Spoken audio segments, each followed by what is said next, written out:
ఈరోజు 1000 లీటర్లు నీళ్లు పట్టే ట్యాంక్ ఒకటి మన పంచాయతీ ఆఫీస్ వాళ్ళు వచ్చి ఫ్రీగా పెట్టించినారనమాట. ఈ ఆలో బ్లాక్ అంతా మేమే కొనిండేది. ఈ ఆలో బ్లాక్ దీన్నంతా జోడించి మేస్త్రి దగ్గర అంతా రెడీ చేపించినాము.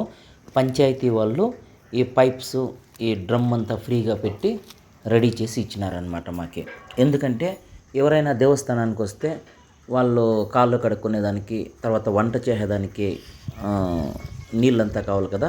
అందుకని మన పంచాయతీ ఆఫీస్ వాళ్ళు వచ్చి దీన్నంతా రెడీ చేసి ఇచ్చినారనమాట. చూసినారు కదా, అష్ట శనేశ్వర టెంపుల్.